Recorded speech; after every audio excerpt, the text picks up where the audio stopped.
Hi, good morning, children. So today let us start the reproduction in organism chapter. So this chapter we have discussed in the class also, but the thing is it's become too gap, right? Too long gap. That's why we will start from the beginning only. The first chapter, reproduction in organisms. Reproduction. You know, from the high school level only, in the biology they have studied about the reproduction. So when it comes to the living bird, the reproduction process is very important. So let us discuss about, first of all, the meaning of the reproduction. Reproduction is a process in which an organism produces young ones which is also known as offspring, which is similar to itself. Okay, and that enables the continuity of the species, generation after generation. See, this is the importance of the reproduction. If there will be no reproduction, what may be the problem? It enables the continuity of the species, generation after generation. If there will be no reproduction, there will be no further generation. That is the end of that particular species. Then, and here, the reproduction is majorly divided into two types: asexual reproduction and sexual reproduction. So, here, you know very well that A means maximum number of cases. In biology we use the terminology means absence. Asexual means absence. And the sexual, there is an involvement of the fusion of male and female gametes. Before we are going to study about the types of the reproduction, let us discuss the meaning of the lifespan. What is the lifespan? You know, the different organs will be having the different lifespans. Then the question arises, what is the meaning of the lifespan? The period from birth to the natural death of an organism is called lifespan. But remember, no individual is immortal except unicellular organism. There is no natural death in the unicellular organism. What is the meaning of this immortal? No individual is immortal. Immortal means there is no death actually. But generally here, no individual is immortal means surely if the organism is, taken birth, surely they undergo death. But no individual is immortal except in the law, that is, no organism is permanent except unicellular organism. So why? There is a specific nature which can be found in the unicellular organism. Because the thing is, in case of unicellular organism, the cell division itself is a mode of reproduction. That's why there is no natural death in case of unicellular organism. But due to some rare cases, natural calamities, or sometimes due to the abnormal conditions, they will also die. After this one, let us see, there are in this table the lifespan of some of organisms which is given in this one. First of all, the organism and the lifespan. Rose, I told you the rose, why it is not mentioned the lifespan. In case of the rose, which is comes under the angiosperms and higher plants, which is undergo vegetative propagation. So that repeatedly whenever it is undergo vegetative propagation, we cannot give exact lifespans. That's why it is not given. But when it comes to the rice plant, it's about 3 to 7 months. Banyan tree, 400 plus years. And even with respect to the different species, it may be more than that. And banana tree, it's about 2 to 3 years. Dog, it can live for 22 years. Butterfly, and again it will be differs with the species, 1 to 2 weeks. Fruit fly, Drosophila melanogaster, it can live about 2 weeks. And the parrot, see, this parrot, it may look like a bird, but it can live about 140 years. And the crocodile, it can live for 60 years. Horse, 40 to 50. Tortoise, 100 to 150 years. And recently it is recorded that more than 700 years tortoise is identified in the species, that is oceanic. Pacific Ocean. Last time it is recorded. Okay, but it is a very rare case. But naturally, it's about 100 to 150 years. Crow, only 15 years. Cow, 22 years. Elephant, 50 to 70. See, like this, the lifespan of some of organism, it is given in this table. It will be differs with respect to different type of the species and the organisms. After this one, let us discuss the types of the, reproduction. In that one, first one, as I said, A or A means absence. Asexual, or we can also say asexual reproduction. The fusion of male and female gametes are absent. Okay. Then let us discuss about in detail the meaning of the and the characteristics of the asexual reproduction. See, in case of the asexual reproduction, it is uniparental, or we can also say a single parent. So that it is seen in maximum cases, it is seen in insular organisms like simple plants and animals, but it cannot seen in higher plants. It cannot be very rare cases. We will discuss what are those one. And the offspring are identical to one another and to their parents, such as morphologically and genetically similar individuals are called clones. One last question we can also ask: what is the meaning of the clone or define the clones? The offspring are identical to one another and to their parents, such morphologically and genetically similar individuals are called clones. And see, this asexual reproduction is when it comes to the classification, that majorly it is differentiated into three types. So that is fission, budding, and vegetative propagation. This fission and budding can be seen in lower organisms like unicellular organism and protozoa, but vegetative propagation can be seen in higher plants and higher that is animals. Okay, and fission is also class broadly. Again, it will be classified into two types: binary fission and multiple fission. Okay, let us discuss one by one. In that one, yeah. So asexual reproduction. In that one, first one is fission. As I said, the fission can be seen in lower level organisms like protista, or we can also say monera, or we can see protists and moneran organisms. They undergo a fission type of asexual reproduction. In this, the parent cell divide. That is nothing but we can say cell division into two or more individuals. Okay, so that is cell division itself is a mode of reproduction. This type of the reproduction can be seen in protists and moneras. You can see here keenly the structure of the amoeba whenever they undergo. That means the division, the parental amoeba undergo. First it is undergo karyokinesis. That karyokinesis means division of the nucleus. Later it is undergo the cytokinesis.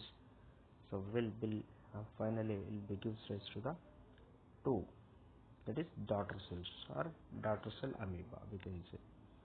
And I said just now the fission is of two types: the binary fission and multiple fission. This binary, it is a division of the parent cell into two individuals. So that means one will be gives rise to two, two will be gives rise to four, four will be gives rise to 8, like that equal. That is a division of the parent cell into two individuals. Example, you can see in amoeba and paramecium, they undergo, that is binary fission. It can also, that means it can also be said as a simple binary fission.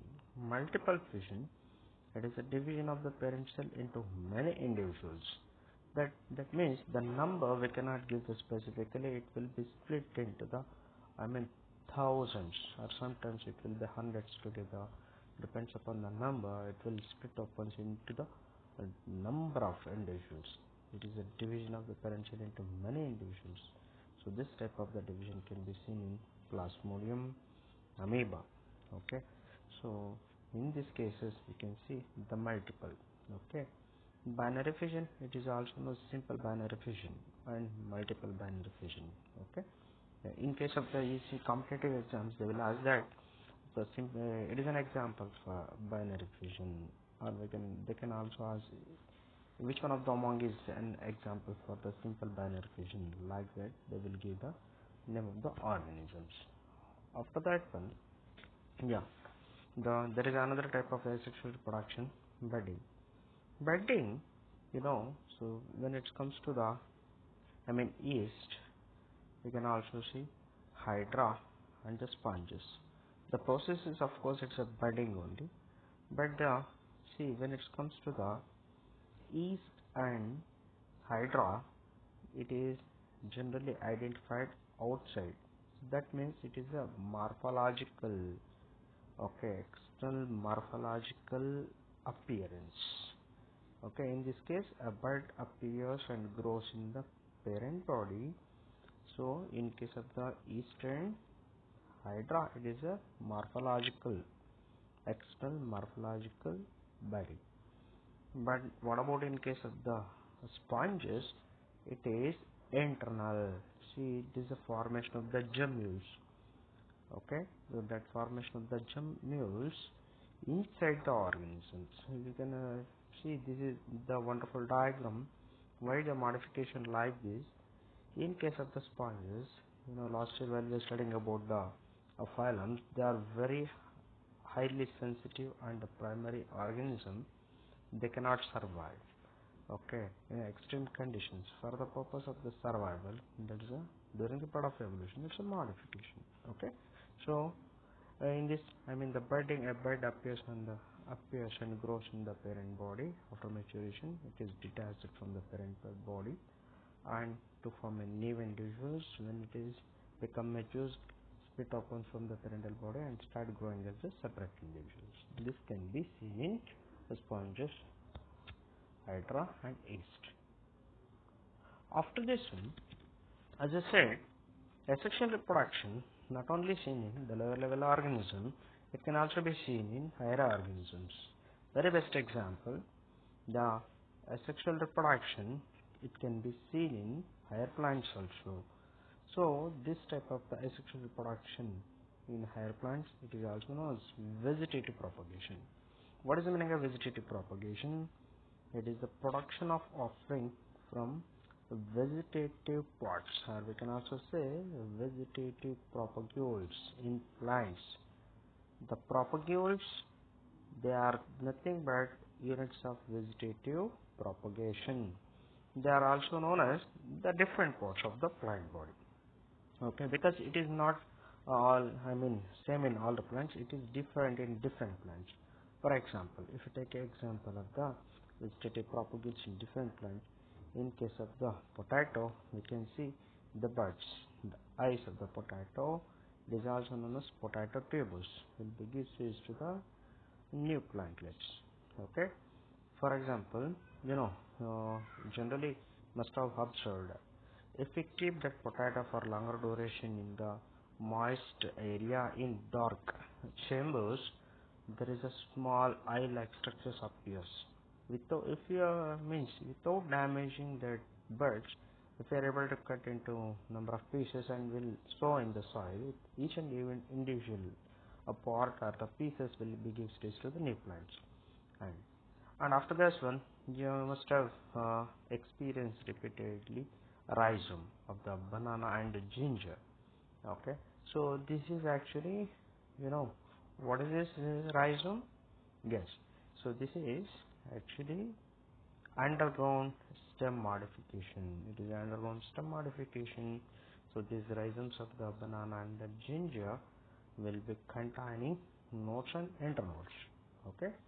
And the buds and rhizomes are arises from the nodes of the modified stem. The nodes come in contact with the damp soil or water and produce roots and the new plants. This type of the modification can be seen in rhizome, that is a banana and ginger. And we can also give an example in case of adventitious buds, vegetative propagation by leaves. The bryophyllum, it is common as the Brahmakamala in Kannada. So they arise from the notches at margins of the leaves. So after the identification of these notches, without damaging the corners, if you are able to separate each and individual that notches and grow in a separately. I mean the separately you will get a separate, I mean different individual plants. So this is also very best example, vegetative propagation by leaves. Then the bulbil of the agave. The agave, you know, agave actually it is look like a gigantic you see, uh, it is just like a close-like structures. In that one, each and individual, the claw-like structures will be gives rise to the separate individuals. Okay, and also, Terror of Bengal, water hyacinth, it is an offset modification actually. That is also for the for the purpose of the during period of evolution, if they want to survive, okay, it is a modification for the purpose of survival actually. So they expand the offset, that is nothing but the stem actually modification, and it will be gives rise to the separate individual. They undergo vegetative propagation rapidly also, and even runners. Okay, runners we can give example oxalis. In case of the oxalis, they can be given example for runners, suckers, chrysanthemum species, and tubers. Okay, so tubers, we can give very best examples. So which one is the tubers we can give? Yes. Alright, so in case of the root modifications also we can give examples, and the bulbs will be very best example, onion. So these are all the some of the examples. These are some of the examples we can give example, that is for the vegetative propagation. After this one, yes, asexual reproduction, during the product evolution, as I said, for the purpose of the modification, they are modified into different structures also. The other asexual reproductive structures which can be identified in case of zoospores, the microscopic motile structures of some algae and protists. Last year also when we were studying about the algae in the plant kingdom, we have studied about the chlamydomonas. The produces, the reproductive structures, that is in the form of the zoospores. They look like animal spores. That's why they are considered as zoospores. And conidia, in case of the penicillium, conidia, the reproductive structures. Okay, this conidia which produces conidia 4, that is conidia, they produces the, yes, conidia 4, the reproductive structures in case of the Penicillium notatum. And as I said, the gemmules, they're actually internal buds actually. Okay, they are the other asexual reproductive structures which can be seen. Okay, so for the purpose of modification, and what is the purpose? There is nothing but for the purpose of survival then. And asexual reproduction is a common method in the simple organisms like algae or fungi. During the adverse condition, they shift into the asexual method. Higher plants reproduces asexually, or vegetative, that is nothing but sexually, but most of the animals show only sexual reproduction. Okay, so these are all with respect to the asexual reproduction. I hope all of you can understand easily. These slides are very useful for the purpose of understand easily also structures and all. Make use of it. Thank you.